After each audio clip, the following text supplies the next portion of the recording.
আসসালামু আলাইকুম viewers, welcome back to my channel. আজ আপনাদের সাথে শেয়ার করব আরও একটি নতুন রেসিপি, আর তা হলো চিকেন পটেটো কারি পাফ। তো আমার এই রেসিপিটি দেখার জন্য সাথেই থাকুন। ধন্যবাদ।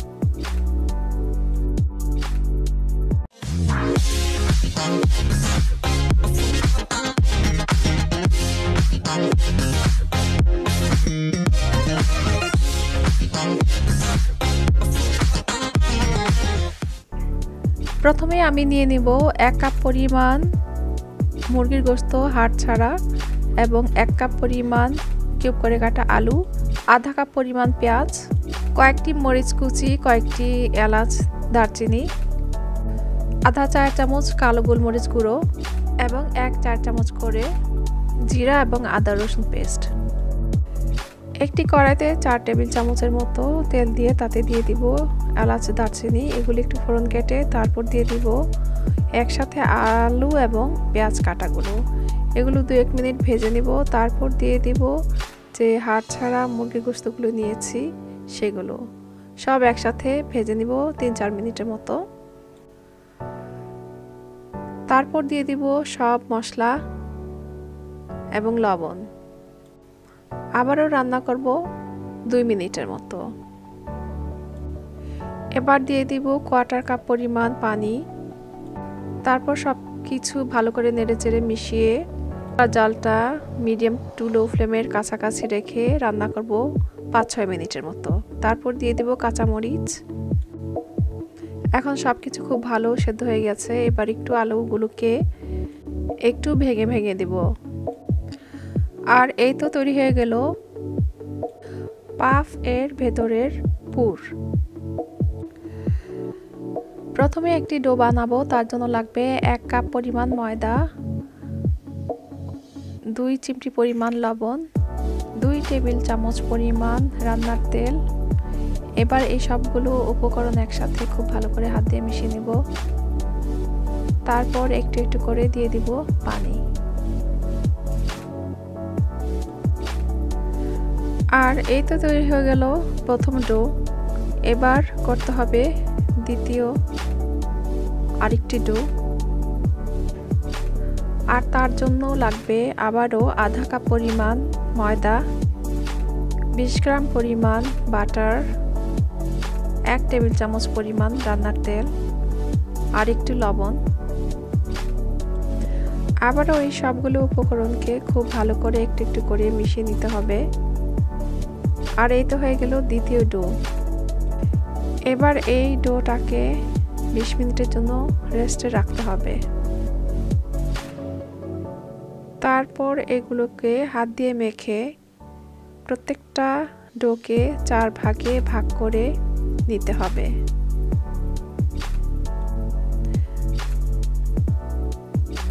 এখন দেখাবো আরেকটি ধাপ, আর তা হলো প্রথমে আমি যেই ডোটি বানিয়েছিলাম তার থেকে একটি অংশ নিয়ে একটি ছোট রুটির মতো বানাবো।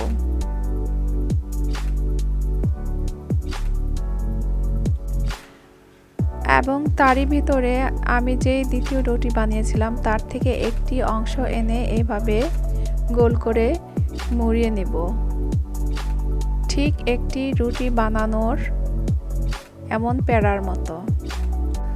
তো এইভাবে আমাকে প্রত্যেকটি রুটির প্যারার মতো বানাতে হবে। এখানে মোট 4টি রুটির প্যারা হয়েছে। এবার একটিকে নিয়ে আমি একটি লম্বা শেপের রুটি বানাবো। তারপর এটিকে এক সাইড থেকে এইভাবে একটু একটু করে মুড়িয়ে নেব। হয়ে যাবে এমন একটি লম্বাটে রোল। এটাকে আবারও একটু রুটির মতো বানিয়ে নেব। ঠিক এভাবে আবারও একটু একটু করে সবটাকে মুড়িয়ে নেব। তারপর একটি ছুরি দিয়ে মাছ থেকে কেটে নেব। ঠিক একই সিস্টেমে এভাবে আমি বানিয়ে নিয়েছি মোট 8টি পেয়ারার মতো। আবারও এবার যে ছোট ছোট 8টি রুটির প্যারার মতো বানিয়েছি তার থেকে একটি নিয়ে একটু ওভাল শেপের রুটি আমি বানিয়ে নেব এবং তার ভেতরে দিয়ে দিব যে আমি পুরটা বানিয়েছিলাম চিকেন এবং পটেটো দিয়ে, সে থেকে 1 চামচ এবং সাইডে দিয়ে দিব একটু একটু করে পানি, তারপর একটা ফোল্ডিং করে দিব। আর এবার আপনাদের দেখাচ্ছি এটা কিভাবে সাইড থেকে মুড়িয়ে দেব, সেই সিস্টেমটা একটু খেয়াল করবেন।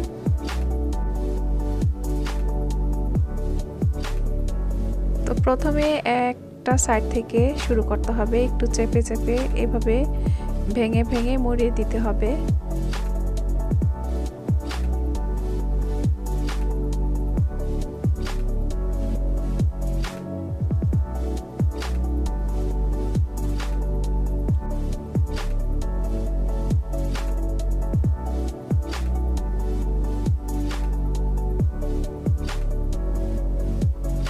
আশা করছি আপনারা বুঝতে পেরেছেন। আর আপনাদের সুবিধার জন্য আরো একটি করে দেখাচ্ছি।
এভাবে সবগুলো ভাজ করা হয়ে গেছে।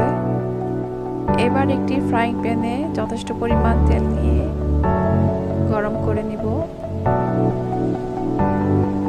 এবং চুলার জালটা মিডিয়াম টু লো ফ্লেমের মাঝামাঝি রেখে একে একে দিয়ে দিব পাফগুলো। এভাবে এগুলোকে একটু একটু করে উল্টে পাল্টিয়ে ভেজে নিব।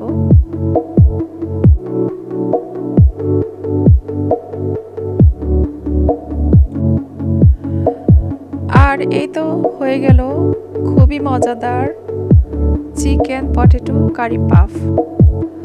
আপনাদের কাছে কেমন লেগেছে অবশ্যই জানাবেন, আর একবার হলেও বাসায় ট্রাই করে দেখবেন এই রমজানে।